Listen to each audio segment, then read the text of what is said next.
This is the Horse Radio Network. This is episode 11 of Horsemanship Radio, brought to you by Index Fund Advisors, IFA.com. Horsemanship Radio is part of the family of the Horse Radio Network.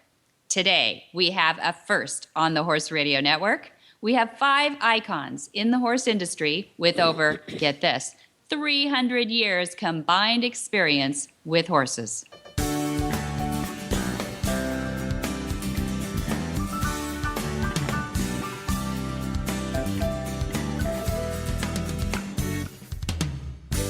This is Debbie Laux, and you're listening to the Horsemanship Radio. I have my producer on the line with me, Glenn the Geek. Hi, Glenn. Hey, Debbie. I'm so excited about today's show because it's going to be a first, actually. We've done roundtables on other shows before here on the Horse Radio Network, but we've never done one with this many people, and 2 with this many icons and legends of the horse world. All at the same time. Woo! I hope we stay on. Yeah, I hope the technology holds up here.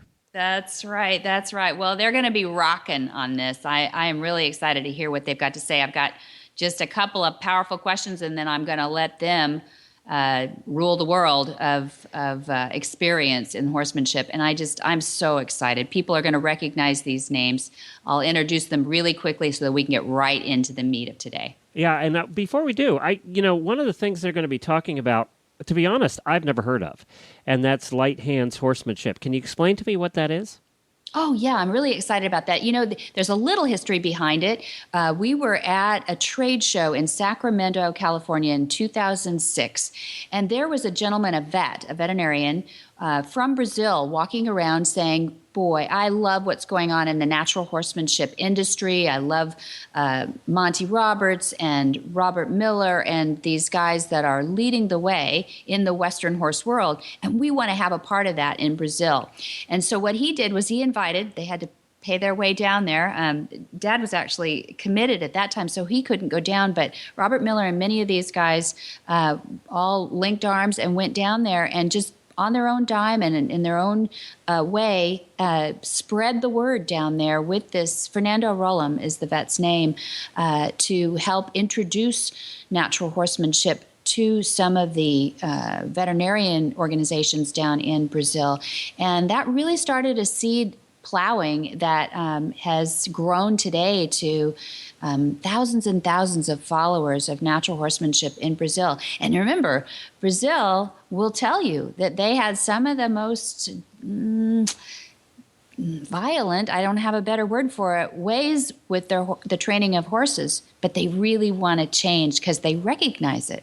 The light hands horsemanship began as, hey, we can't go down there to Brazil every year. We got to do something locally. And there is a gentleman out in San Ynez Valley who volunteered his farm, Intrepid Farms, and they've been doing it for years out there, 6-7 years, I think.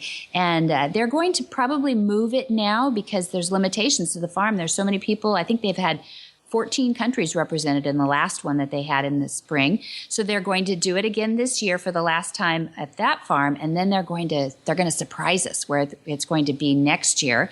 But many of the people that have been involved are going to stay involved, and they are some of the icons in the industry. Everybody will recognize their names. Very good. And do we know when this is? I will put the dates up it's in May. I'll put the dates up on the show notes. Very good. Yeah. All right, let's hear who's going to be on today in this unique forum. Well, today, first I'm going to start with Eitan Beth Alchemy. He's a lot of people will know him from Western dressage or cowboy dressage. He's the originator of that, and he's one of the founding clinicians of light hand horsemanship, Eitan Beth Alchemy. Then we have Richard Winters. Richard Winters is, a lot of people see him as a host of HRTV's Richard Winters Horsemanship, but a lot of people also know him for he's won super championships all over, cow horse competitions, road to the horse challenges. He's also won the Monty Roberts Equestrian Award for outstanding achievements in human and horse relationships. So he's a well-rounded guy. Monty Roberts, my dad, the man who listens to horses, he's his whole life was spent in the saddle training championship horses and competing in 9 world's champions to his name. And then we have Robert Miller, an icon, of course. Dr. Robert Miller, a veterinarian. He's renowned renowned in the ethology and natural horsemanship, founder of many, many books, and a cartoonist as well, great sense of humor. Mostly known, I think, for imprinting, full imprinting, has a great system for that. And lastly, we have Tom Spalding, our fifth. Rounds out. Tom Spalding has an amazing business called Predator, and you can go to his website, you should see, but mostly he is, for this conversation, he is a lover of the horse, and he is also sponsor of the Light Hands Horsemanship Clinic. Support him. He's doing a great thing for horses and for barns. Yes, and for barns. Those flies. He was pretty cute. He said, a lot of people get into industries where they come up with a need, and then they fill that need with a product. He said, everybody knows if they need help with flies. That is Predator true. Has evolved. Yeah, it's a family business. It's very cool. And I hate to tell everybody in the north, but we already are in fly season here in Florida, so we have the fly masks and the fly sheets on already. I hate to tell everybody that. Oh, they're already hatched. Yuck. Means you have good weather, though. That's right. That's right. Well, let's hear it. Let's get the round table going right after this word from Index Fund Advisors. Hi, I'm Mark Hebner, president of Index Fund Advisors and proud owner of Monty Roberts' Willing Partners graduate, He's a Sugar Bear. Investment portfolios are a lot like horses. You need to find one that best suits you, your temperament, and your stage of life. Some people might like an energetic horse and an aggressive investment portfolio, while others are more comfortable with a gentle ride and a more conservative investment portfolio. The trick is to find the one that's right for you. That's what Index Fund Advisors is all about, matching people with portfolios, risk-appropriate, low-cost, and globally diversified investment portfolios. You can find the right portfolio for you by taking the Risk Capacity Survey at IFA.com. That's IFA as in Index Fund Advisors. Or you can call us toll-free at 888-643-3133. That's 888-643-3133. Welcome. I've got 5 of the most amazing group of men in the horse industry all on one phone call today. So we have a really special show for you. This is going to be, this was prompted by the fact that there is a wonderful clinic that's put on annually in the San Ynez Valley where I grew up, and it's called Light Hands Horsemanship. And all 5 of these guys have a lot to do with that. But more importantly, all 5 of these guys are amazing horsemen. And you'll recognize each one as I introduce them. You'll recognize their name because they're famous the world over. My first guest today is Bob Miller. He was really our patriarch of this group, and I think he'd be okay if I said that. Hi, Bob. Hi. So I'm the patriarch. It's a pleasure to be on with a group of truly great horsemen, and all of whom are just really special people.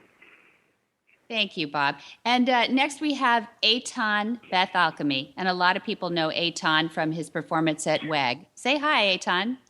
Hello, everybody. I'm here, and I'm really glad to be part of the discussion here today. Thank you for joining us. It's an honor. Next, we have Richard Winters. He's probably our youngest. You're just our little kid in the group, huh, Richard? That's right. I'm the junior officer, but I'm in awful good company. Deb, thanks for having me on today. Well, you've still got 30 years plus under your belt, so yeah. And then lastly, we have Tom Spalding from Spalding Labs. We'd like to say hi because he is our sponsor of Light Hands Horsemanship, and he's a lifelong horseman as well. Hi, Tom. Hi. How is everybody doing? It's a pleasure to be here. And actually, I'm not so much a famous horseman, but I'm the infamous bugman. Ah, that's true. That's true. Well, all I can say is thank God none of you have the same name. There's not 2 Bobs or 2 Montys. So lastly, I'd like to introduce my dad, Monty Roberts. Hello. It's Monty Roberts here from Solvang, California, where we had over a half inch of rain last night. Yahoo! we're really a drought. We're in a drought season right now, so I'm really glad to hear that. As long as we don't start needing boats soon, and I don't think we will. Well, thank you all. Thank you all for joining us right now. I want to go back through the list again before we get into just a forum and open conversation about this. And I'd like to ask each one of you, starting with you, Bob, please. What do you think are the biggest misunderstandings in the horse world right now? Well, I don't know about right now, but I think the misunderstandings that exist today are the same ones that have existed throughout history. I actually think there are less today. I think we're making great progress, and that's understanding the nature of the horse and how best to communicate with the horse. Basically, we're two incompatible species. We are, biologically speaking, a primate. We're a tool-using primate. We're hunters. And the horse, of course, is a prey animal, and it's not armed with horns,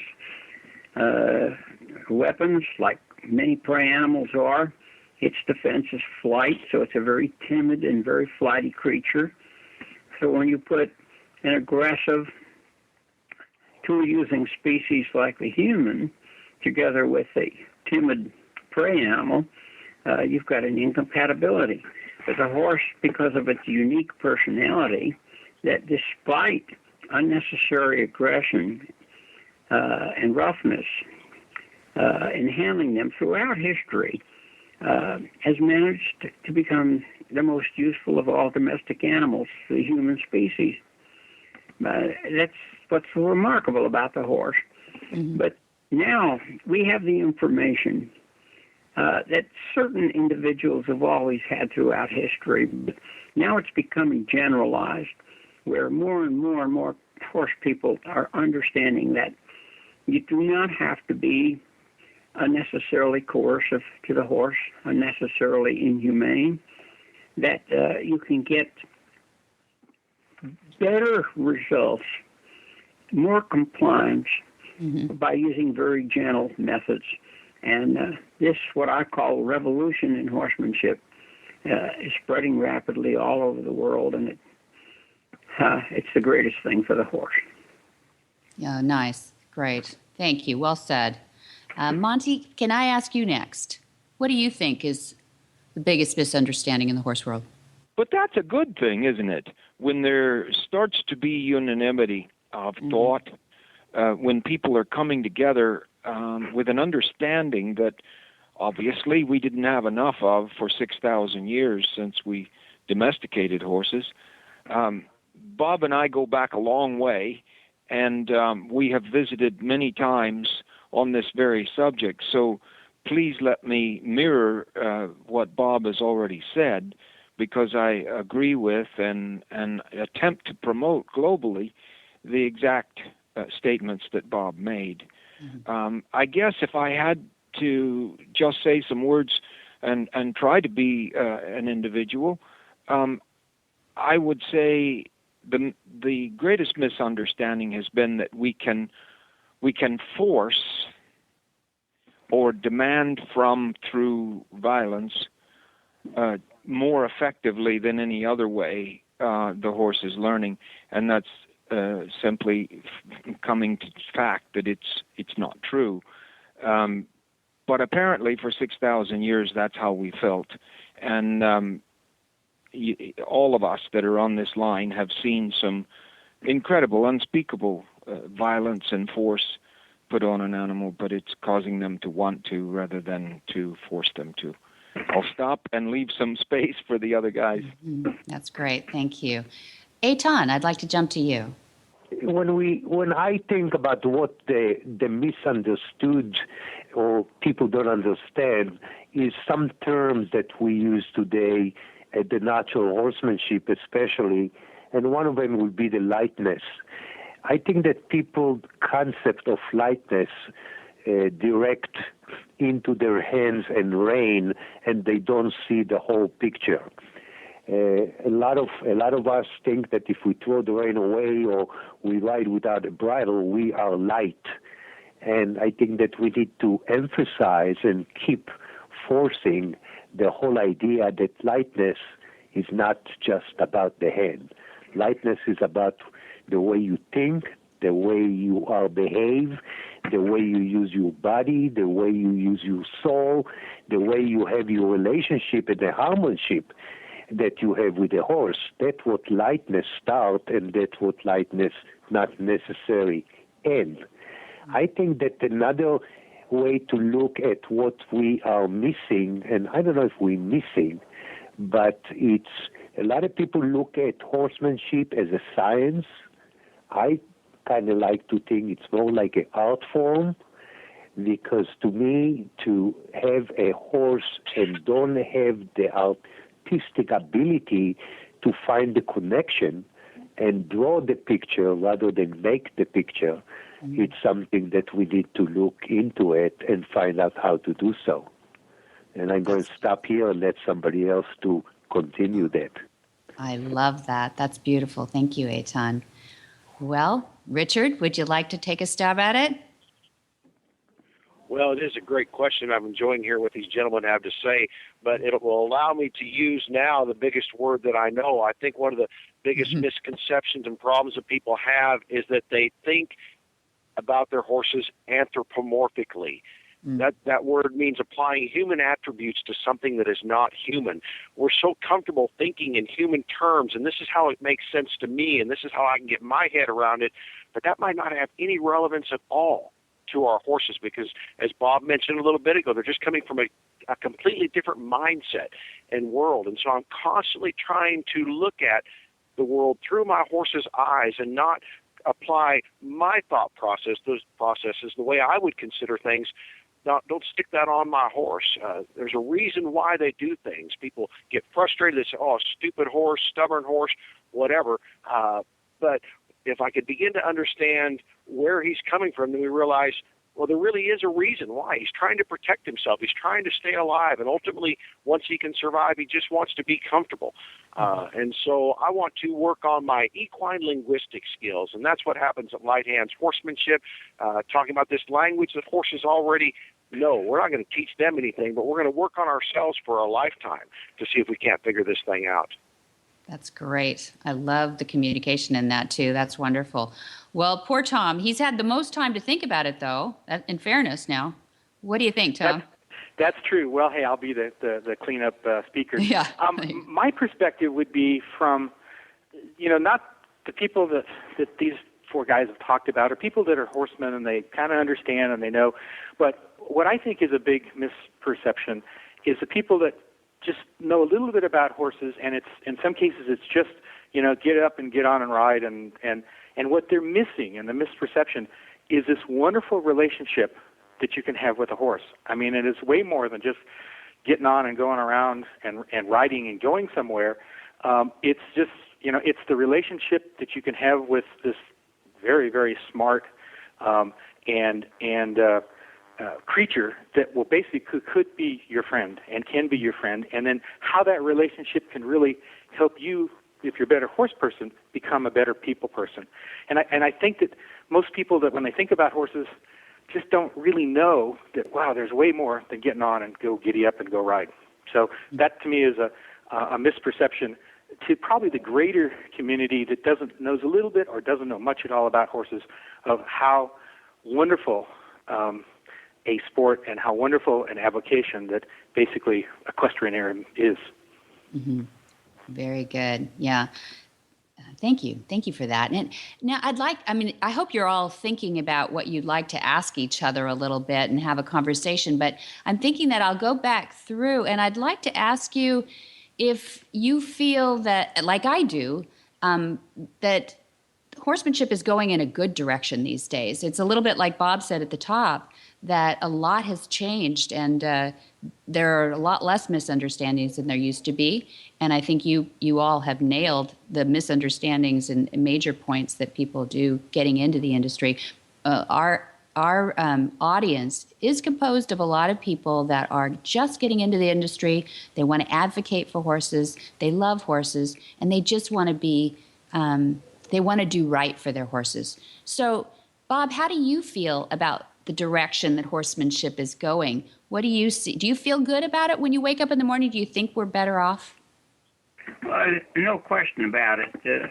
It is truly a revolution because it's changing methods that we have mostly used for thousands of years. And there's a reason that it's happening now. In our society, compared to, say, a century ago, most horse people are educated people today. That wasn't necessarily true a century ago, and many of the people working full-time with horses were actually illiterate. So the opportunity for education is there today.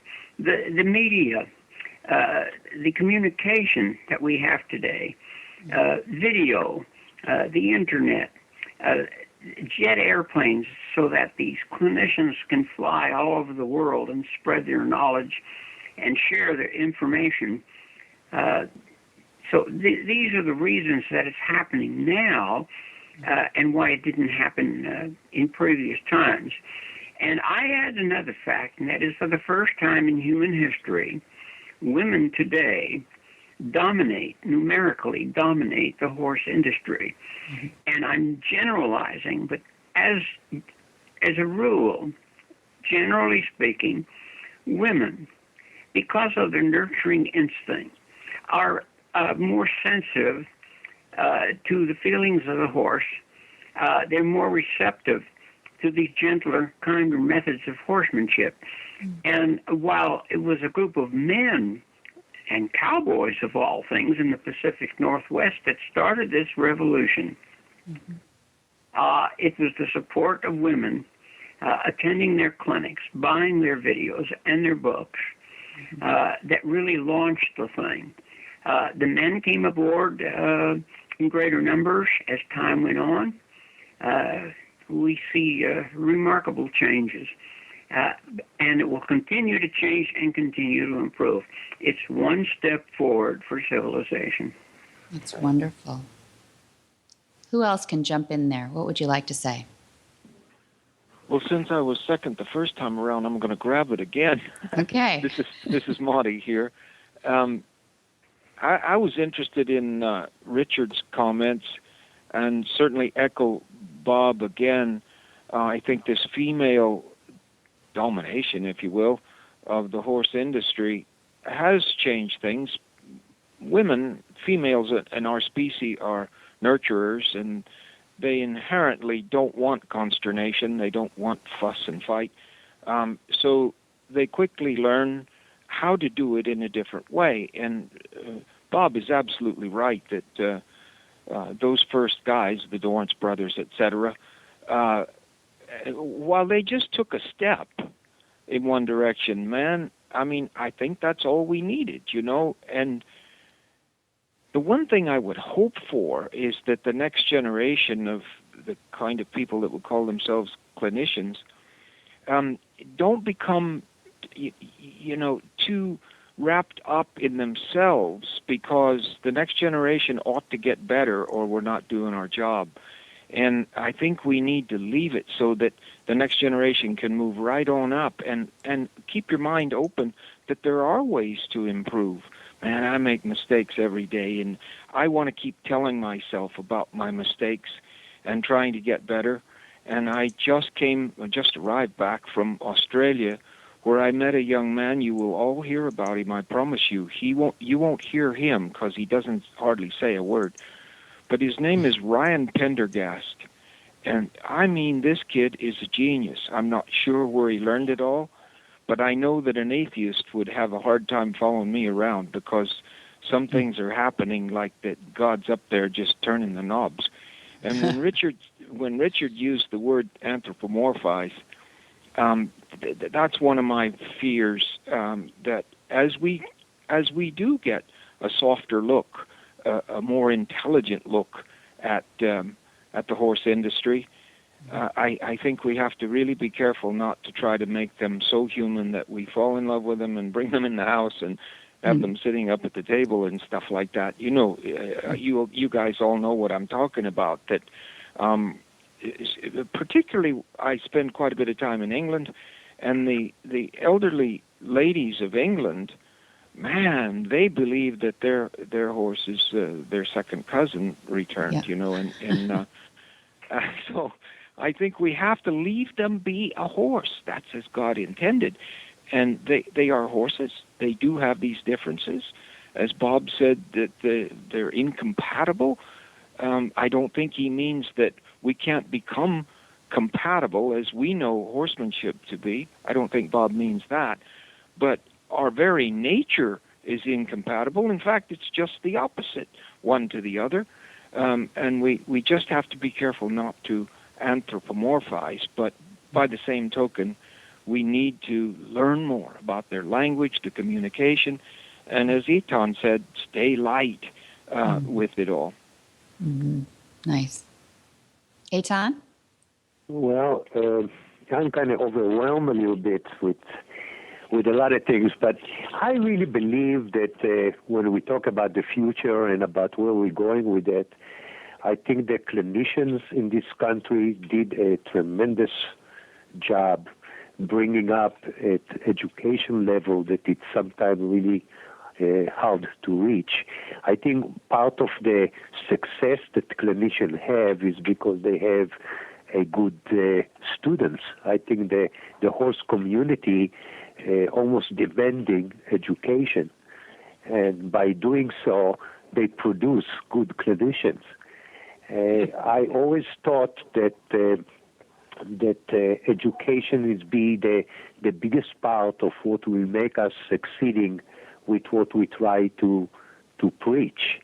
It's a fact that the horse show industry lost a lot of people because there was no education there. It was all about winning.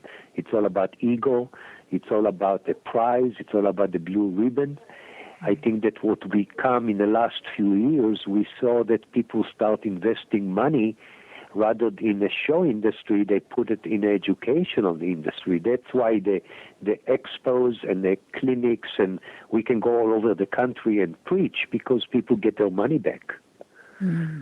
And I think that's something that we need to look forward, not abusing it and not taking advantage of it, and really produce good generation of teachers. Well, let me just dovetail on a couple things that I've heard here over the last couple moments. I believe that Eitan stressed the idea that this is an art and it's not a science.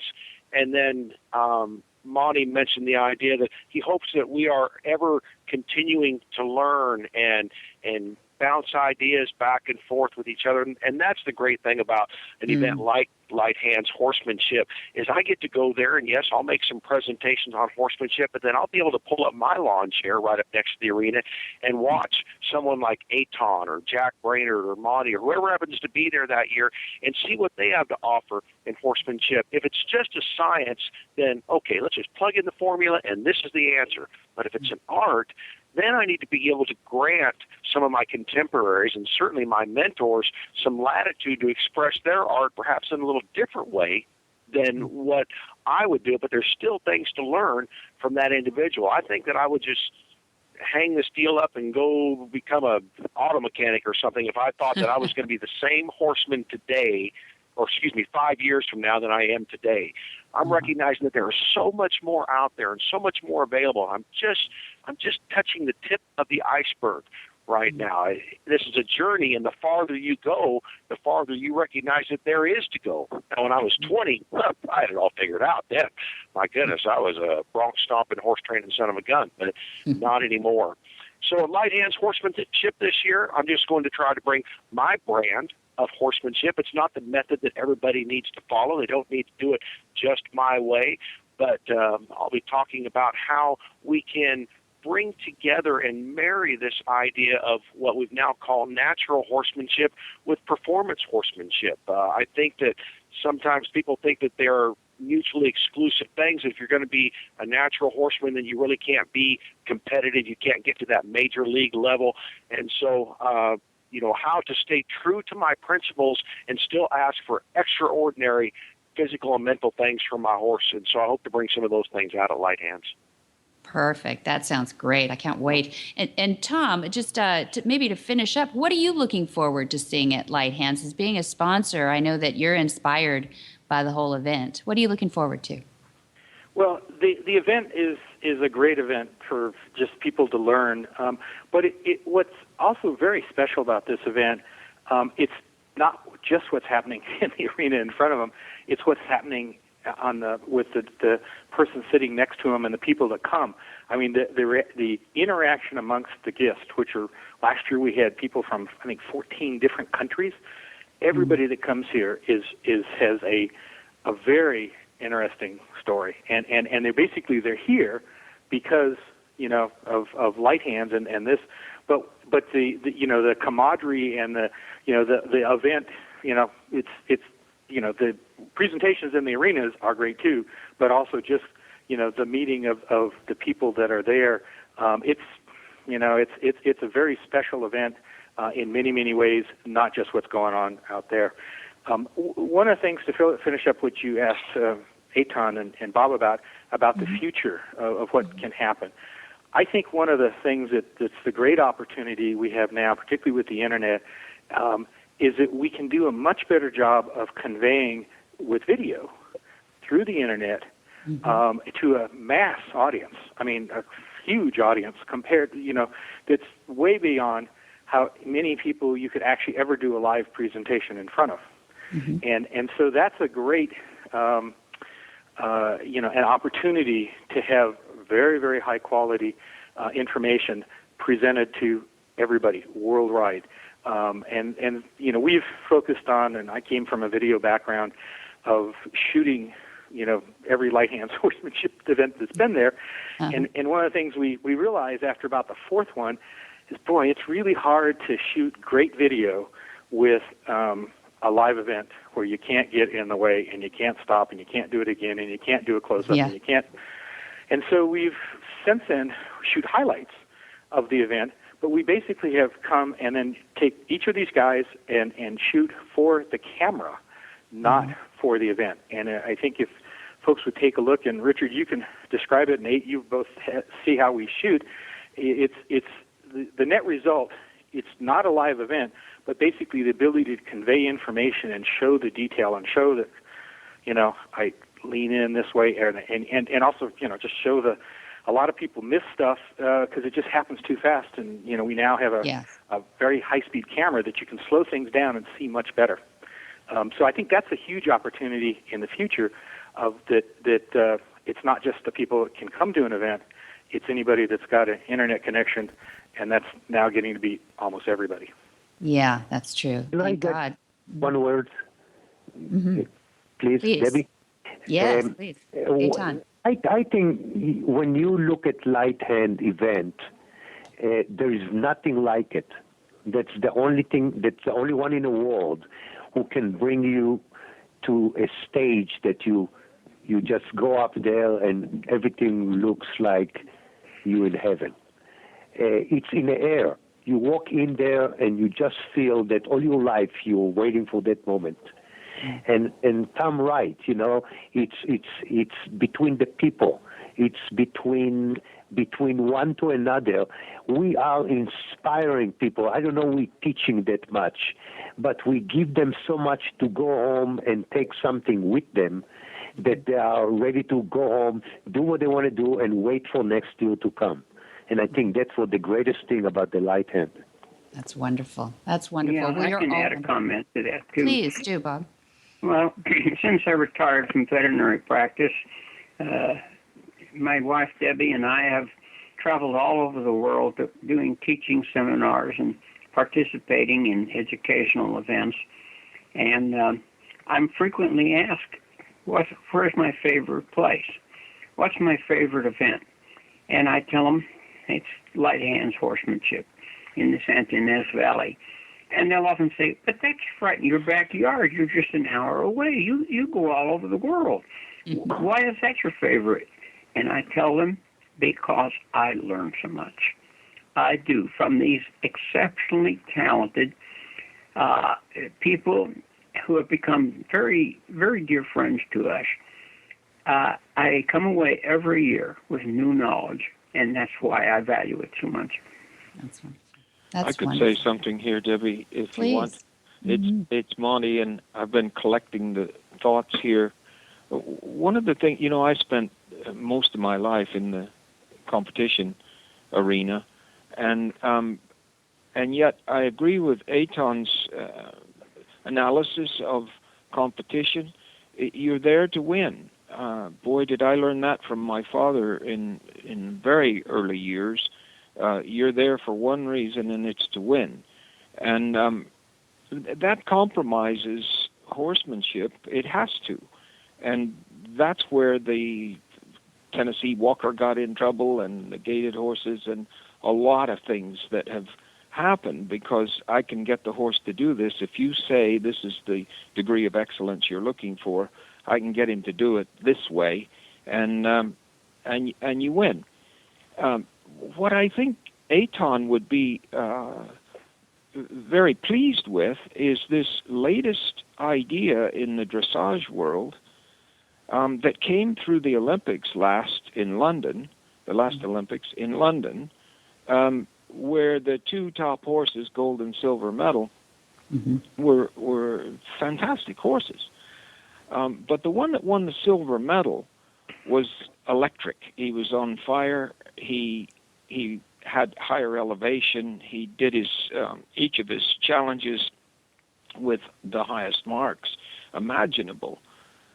But in the end, in the judges' conference, I'm told, it really came down to who presented the most sympathetic picture and which horse seemed to be the happiest, and how did the rider and the horse cooperate to come together with a better show than actually the horse that was on fire, who didn't seem to be enjoying his work as much as the gold medal winner.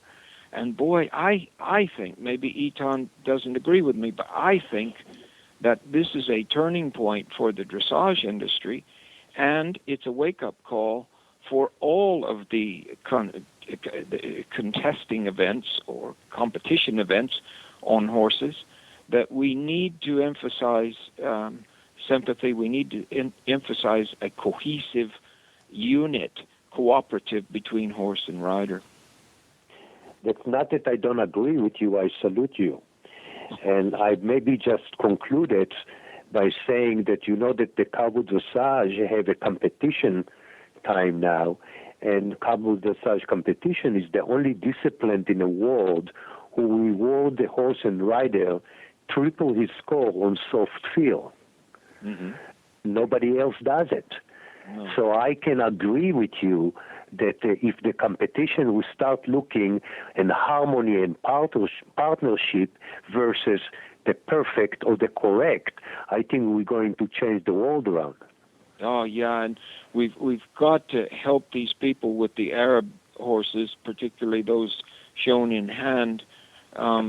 Their degree of excellence is set upon the horse that looks like he's got an electric wire attached to him, and that's not the harmony that you're talking about, Eitan. And there are many. I don't want to point my finger at one, because there are many disciplines that need help. All of them need help. We all need help. But I think we're on the right track. I will just mention this because I do throw my hat in the ring, and for me, it's my own professional development. When I go to a clinic, I'm probably about the best horseman there, and I get a gold buckle every weekend. Everybody just pats me on the back. Nice. When I go and compete, they say, "Richard who? Now what's your name, son?" And I go in there, and either me and my horse are together and we perform, or we don't. And so it's really a truer benchmark of where I am with my horsemanship skills. And I think that almost everybody has principles that they want to live by with their horsemanship. But when you begin to compete, then, as Monty found out as a very young boy, you also have a goal, and that goal is to come out on top. And so the trick is to maintain your principles while still striving for your goal. But it's all too easy under the pressure of the moment or the peer pressure, whatever, to compromise our principles to somehow achieve a short-term goal. And so I'm striving, I don't know if I always get it done, but I'm striving to go out there and stay true to natural horsemanship and my principles of higher levels of horsemanship and still compete on a competitive level. That's what I'm trying to get done. Boy, Richard, this is Monty again. I so appreciate those words. I have a little story against myself, really, I guess, for the team. But recently I won 9 World's Championships with rein cow horses. And it was my life for 40 years or so. And I was recently thrown out of the Hall of Fame, even though I was president of the National Rein Cow Horse Association and was voted Man of the Year one year in the National Rein Cow Horse Hall of Fame. But I was thrown out. And it was one guy, really, that had the power to do that. He was named the head of that committee for the Hall of Fame. And I know him, and I showed with him, and so I called him up, and I said, what in the world did I do? I haven't been around working cow horses recently, so did I do something wrong? And he said, well, you know, I just sat there thinking that you should come out because you have not been true to tradition. You have wanted to break tradition. And we are here to support tradition and to revere tradition. And I said, I won't say his name, but I said, sir, you know, I really do respect tradition. It's one of the steps that we use to get where we are. But if I am required to stay the same to respect tradition, then I don't want to be in that Hall of Fame because it's absolutely against what I believe in. We can all move forward and get better. And he said, well, thank you very much, and hung the phone up. So there you are. Competition is a fleeting fame. Yeah, I suppose. Yeah. And this is the same person who will probably say that he's changed a lot in the last. I mean, everybody changes in the way that they've handled horses. They've either. Yeah, he's changed a lot. I did mention to him that I have video from South America of exactly how my father did it, and Right. he yelled at me over the phone and said, well, we don't do it that way anymore. I thought, there you go. wow, you're not supporting tradition. Well, I'd like to ask, I don't want to keep you too long. I appreciate all your times, but are there any closing thoughts that you'd like to pitch in here? Well, I have one. Please.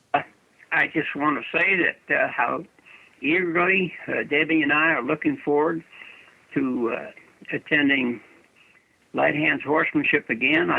This is, I believe, our 9th. Is that right? Is that right? That's great, Bob. It's the highest spot of the year. Look forward to seeing everybody. Well, I thank think you we very were much. young when we started it. We were 8 years young, ago. yeah. Yeah, where's Jack in this phone call? Yeah, that's where you got to get Jack Brainerd Jack on. is counting his years. He's what? He's 94 now. I think so, yeah. What you know, I've known him for, I guess, 50, 60 years. And I just want to say that I haven't had that much to do with the light hands thing, and you guys know that I'm traveling almost every time you have one, although I've been to 2, I think, and I certainly completely in favor of this kind of thing, and I congratulate each of you for having founded it and put it on. I hope it never goes away. And I really feel that the goals of the Light Hands Clinic so parallel mine that you know, I'm just one of those troops out there digging ditches for you, and I really thank you for all that you've done, each and every one of you. And Eton, I was there at WEG in the stand, and I'm so happy to be able to talk to you. Mm-hmm. And I don't know whether any of you know this or knew him, but Carlos Gracida was killed day before yesterday, 10 go world's leading polo player for many, many years. And he was killed in Wellington, Florida. And his brother Memo was also 10 goals. And they have been helping me with easing up on and getting violence out of the process of training horses in Argentina for polo. Right. And Yeah. if you just have a chance to stop for a minute and think about Carlos Cressida, he was a good guy. Thank you. Thanks for that moment. Yeah. Well, I just did a quick head count of the years between all of you involved in horses, and it's about 300 years. So we just tapped on a lot of knowledge between the five of you, and I really appreciate your time. I hope we can do this again sometime. It's a wonderful forum, and I'm sure our audience will love to hear more from your depth of knowledge. Thank you all for joining us. Thank you. Okay. Thank you. It's a privilege. Thank It's a privilege you. to be here. And actually, if they'd like to see, if people haven't seen about Light Hands Horsemanship, you can just go to the lighthandshorsemanship.com website, and there's also a link from there to our website where we have over 60 videos from different each of the Light Hands Horsemen, and then one of every other one of the years that we've been there. So, and That's including great. the most recent one with this super cool high-speed camera. So we slow it down so you can see everything. Oh, I look forward to sharing it. lighthandshorsemanship.com. We'll put the website in the show notes too, so people can just click on the link. So I'm really excited to hear about that. Congratulations from Monty, and good luck with your next event. Yes, thank you. Thank you, Look Monty. forward to talking to you later. Thanks, Monty. Thank you for Okay. joining us on Horsemanship Radio, you all. Hi, I'm Monty Roberts, and I know that I'm transforming the lives of horses globally. You can learn to do it too on my Equus Online University. There's a new lesson on there each week, all the way from join up to advanced. Watch world's champions give their lessons. Join at montyroberts.com. Go to my Equus Online University. You can transform your horse too. Well, that was fascinating. I absolutely love the roundtables, and I love when you get that many people together that they can all, share and look at the knowledge that was on that call. Unbelievable. Yeah, unbelievable. And you ask the question and you just don't know what they're going to say, but I was hanging on every word because you just know the depth of the experience it's coming from. And I love when you put brains like that together to feed off of each other, because how often do these guys really get together? They apparently at the Light Hands they do, but how often do they really get to just relax and talk to each other about the future of horsemanship?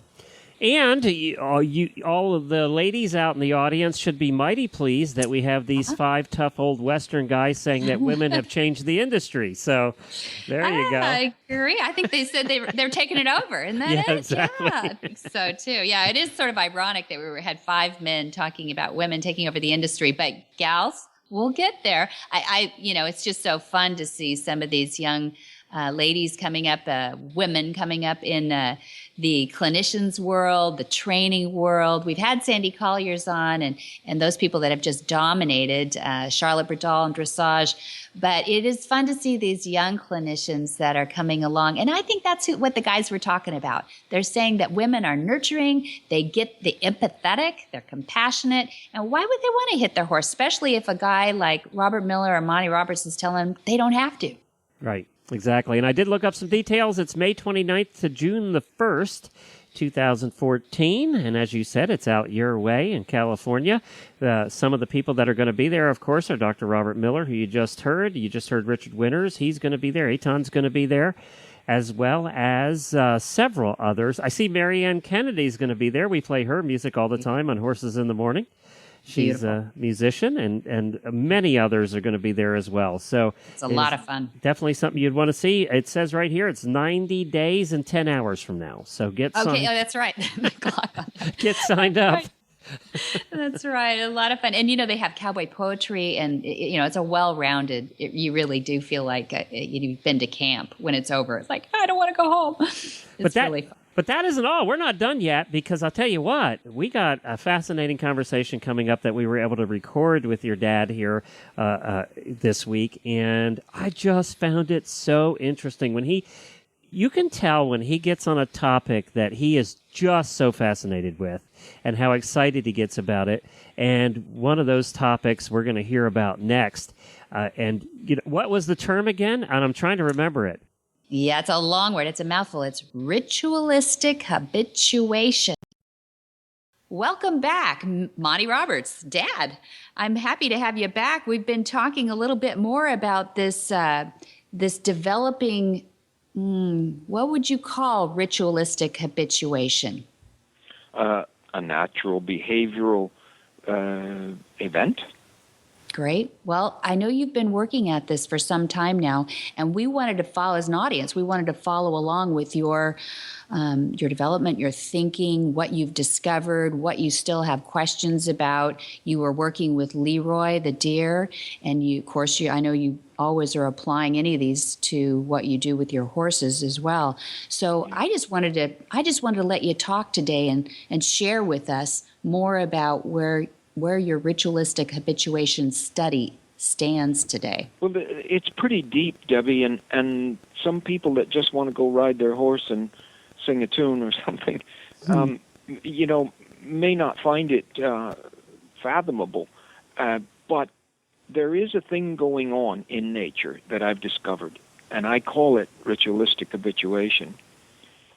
And the reason that I do is that the deer that I work with, the wild deer, never been in a pen. They haven't been raised on a bottle or some silly thing like that. They are wild deer. Not so wild anymore because I've been able to change that behavior quite a lot. But I've watched them for almost 50 years now in the same family group. And of course that means that I've dealt with about 7 or 8 generations. But it's unbelievable how they have rituals.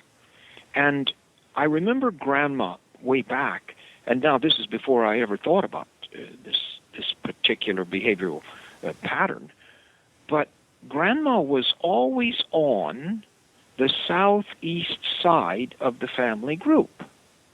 Mm-hmm. Okay. And where I worked with them, it just so happens that Solvang, the little village, was on the southeast side. Right. And what I learned from that was that all the family of deer would look to the leader for protection. And it's always a female that leads these flight animal groups. It's the lead mare and it's the lead doe. And Grandma would be, because she was the matriarchal leader, she would be between her family and the potential danger that might come from that village over there with the lights on. And because the deer are so nocturnal, I had to work with them at night most of the time. Late evening, early morning, but a lot at night, right in the middle of the night. And I remember back these patterns of behavior that Grandma taught me. And one of the things that she taught me was don't dart your eyes, move them slowly, drag them as if they're in heavy oil. And when I learned that, I jumped in my pickup and ran down there and started getting horses out that I'd had trouble with, and wasn't getting good join-ups and wasn't getting good cooperation. Okay. And suddenly, with what Grandma taught me about my eyes, I could do things with horses that I could never do before. And it just stunned me. So I kept working with these deer. And about 4 years ago, which seems like a breath to me, it seems like yesterday, about 4 years ago, I noticed a pattern of habitual behavior. And it was like a ritual, but I didn't know enough about it. I just kept watching. And then there was a little male born that I followed with my eyes closely because at one point in his early development, he had a broken jaw somehow. I don't know whether he got out in front of a car or what happened, but he broke his jaw.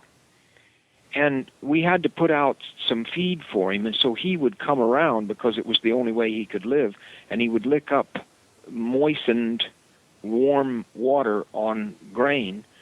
He would lick it up, and he could masticate that and swallow it and stayed alive. So I did watch his pattern more closely, And ultimately, I could sit down on a rock wall outside of our house, and providing that I held my fingers in a certain place, and providing that I kept my eyes in a certain place, and providing that I did not look up at him, he would come down, jump off the wall on my left side, walk a circle around me, jump up on the wall again, walk a circle behind me and jump down again, and then cross in front of me and face me. And once he did that, then he started taking singular, tiny steps toward me. And I thought, whoa, what's going on? And I looked up, and he's gone. He just leapt in the air and flew away. So that night in my sleep, when I was in bed, I thought it was the looking up. That's what Grandma taught me all those years ago, but I couldn't stand it because he was walking toward me. So the next day, he came back. He went through his same ritual, that big circle, stopped in front of me, and I kept my head down, and he kept making his steps toward me. And eventually, he had his head right in front of me. I moved my hand to see if I could touch him, and he's gone. And then it progressed, and I was able to move my hand very slowly, and eventually I could rub him all over his body, but not until he completed his ritual. And one of the things that happened in that ritual was that before I could touch him, he would smell the skin between my thumb and my forefinger, that little web that we have there, on each hand. And if he wasn't allowed to smell there, he wouldn't let me touch him. I lost him maybe 10 different days because I didn't let him smell there. And I didn't realize. And finally, he pushed his nose right there quickly, and I thought, that's what you want, so I'll let you do it. And I let him smell both places, and then I could rub him. And I rubbed him all over. And it's gone on now for 3 years. This business of him allowing me to rub him all over, I can put flea and tick powder on him. He comes, he has to walk his circle and take a quick smell of my hands. And then I've passed the TSA security check, and he allows me to get my hands on him. Now, others have watched him, and you can talk about this learned behavior if you want. Others have watched him, and now I have one that I call Kim. And Kim comes in, but much more wild. I've only had 1 year with her, and I've only been touching her for about 4 months. So, and I'm not here that much, so I really don't have that much time to work with her. But anyway, she's doing fantastically, moving forward. And I have another one called Jackie, and Jackie is a boy, and I've rubbed him now, and there's 8 of them that I've touched in this family group. And each one of them has a different ritual. Now, how does this come to horses? We have been teaching horses or training horses for 6,000 years in a certain way. And most every trainer will agree. I go out there every day and I do this and this and this. And by golly, I turn him around to the left and I turn him around to the right. And sometimes he doesn't like turning one way or the other, but I just make him do it. And I guess that's human, all right. But what he wants is a ritual until it's in his muscle memory. So I say, watch your horse. Let him tell you what his little ritual is, and then ask him. And when you ask him, let him learn one thing. Maybe it's just turn to the right. Let him learn one thing until it's in his muscle memory, really well in his muscle memory. And he can do it like a pro. Then ask a little bit of left. Don't do it both ways in the same day. It's overload for the flight animal, for the prey animal. It's too much. I only know that now, and I've only learned it in the last 3 years. But it's there. And I've tried it with the horses, and it works. I'm in my round pen, and I don't ask them for as many things anymore. I've lessened the load on their intellectual abilities. And I have zeroed in on certain little things that I get them to do, and they're perfectly happy with it. If you overload them, then you'll get them bucking somebody off or bolting away or spooking from something because they're not happy with their surroundings. Mm-hmm. You have to cause them to be in charge of their own security system. And they tell you what sort of ritual they need to do to clear you off. Now, this is very complicated. It's deep. It's over the top, probably, for anybody that's just, training horses or just riding horses. But it's there. And if you just log that in your memory and ask yourself to watch for it, I think there will be a lot of horsemen. I know that Ryan Pendergast has already said that he's seeing it. And Ryan's the gentleman that you worked with in Australia recently. I worked with him in Australia. Mm-hmm. He's only about, I think he's less than 30, 26, 27 years of age. A baby, yeah. Yeah, and he's and he's only been working in for Gay Waterhouse where I go and start babies and things. Uh-huh. He's only been working there for about a year, and I don't know where he's learned all that he's learned. But I've only had him for a week, and he knows my system as well as I do. He's just an amazing young man. Yeah. Well, I know he's studied the videos on Equus Online University, which has helped his language, his communication system that you quantify well, which is good.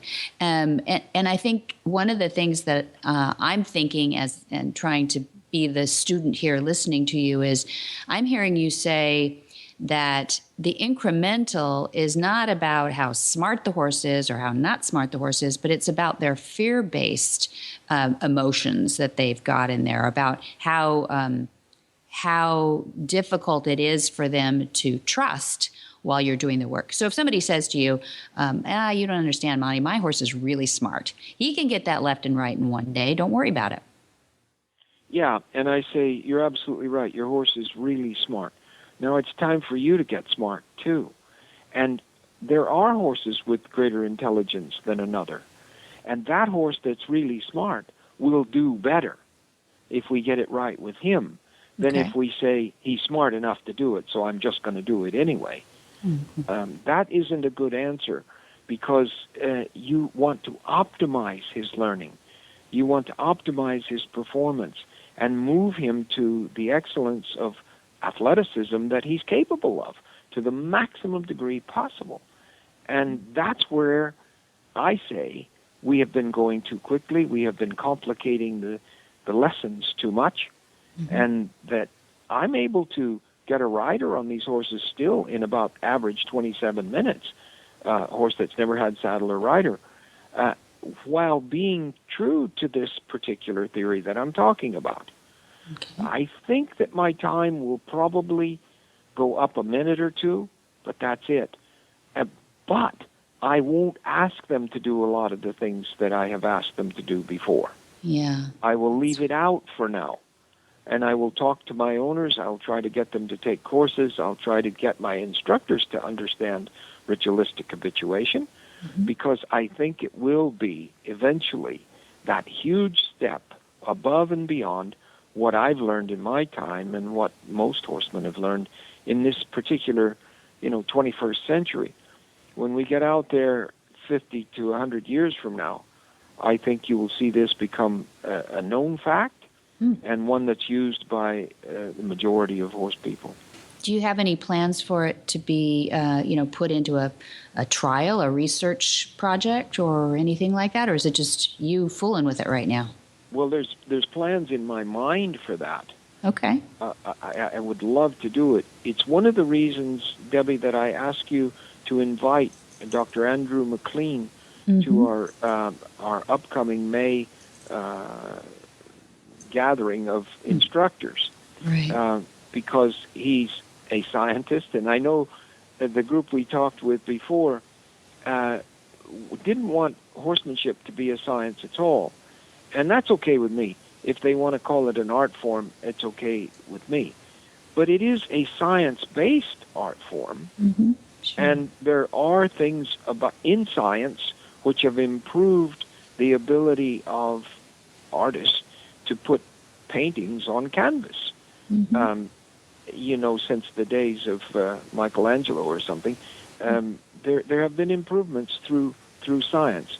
So I don't want to just dismiss science completely, but I do not think that we ever ought to be run by a scientific lab. I think it is an art form, and I think we have to learn it as an art form. Mm-hmm. But we can also be scientific enough to do the proper sort of investigations, Sure. scientific trials, Mm-hmm. that will prove or disprove these theories that we tend to come up with.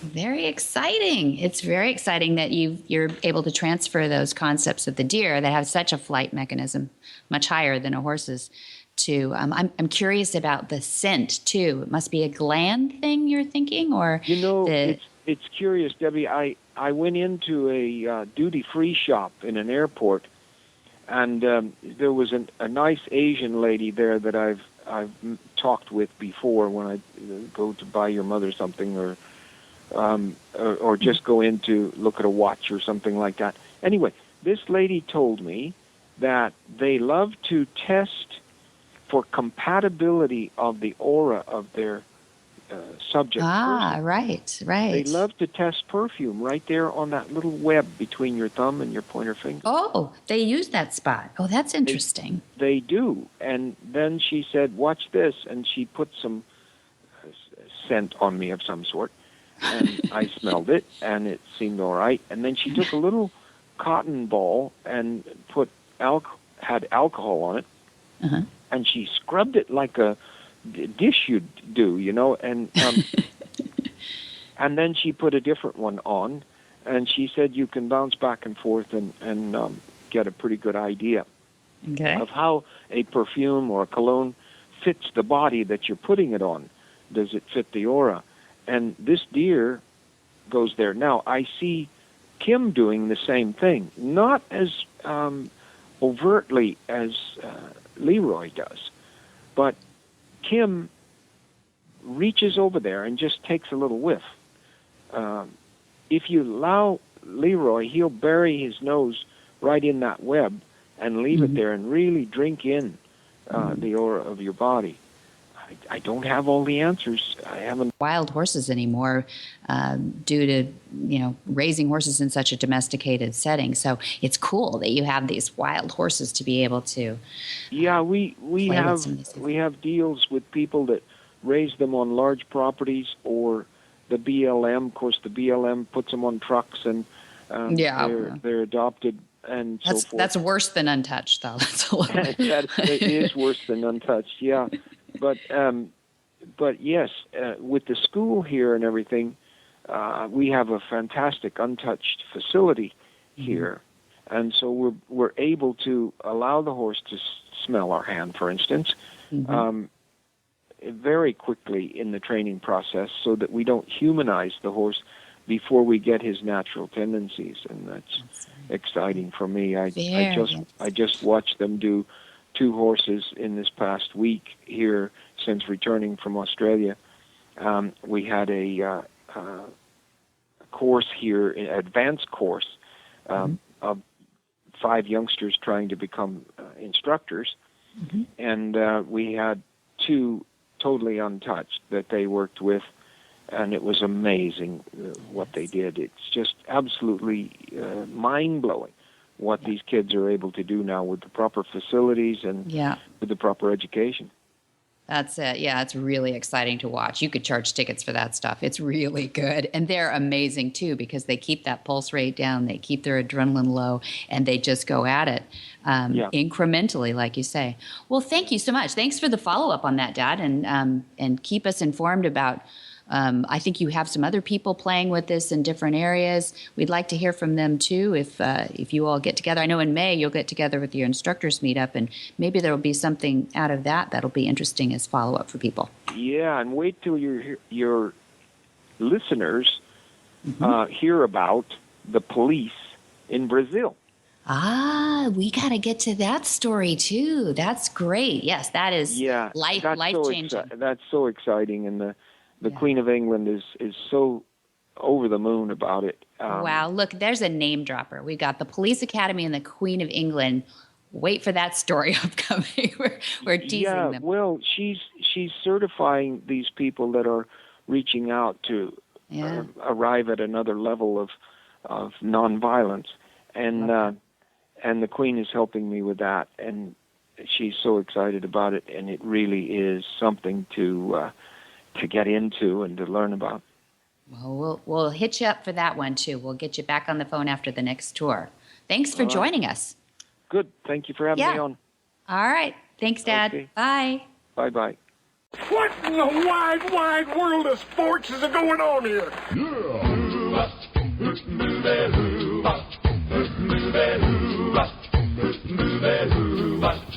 Where in the world is Monty Roberts?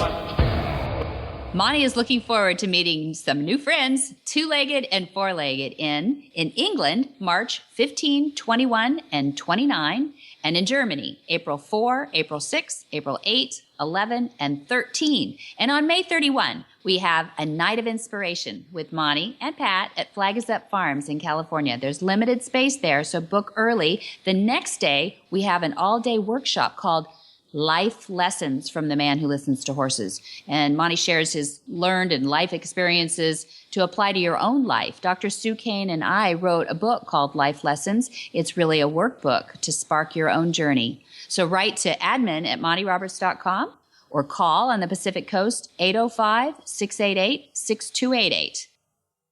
For details about today's show, go to horsemanshipradio.com, where you can find links, photos, and more information about our guests. And, of course, one of the easiest ways to listen to the show is to download it to your smartphone. Whether you have an iOS or an Android, you can just go to the App Store and search for Horse Radio Network. It's free, and it's easy, and it's the simplest way to listen to all 11 of the shows on the Horse Radio Network. Yay, we're getting up there. As always, we love your feedback. So please follow us on Facebook at www.facebook.com/Monty Roberts and Twitter at twitter.com/Monty_Roberts. And many thanks to our sponsors. Be sure to visit all the other great shows on the Horse Radio Network at horseradionetwork.com. And until then, have many happy horse hours.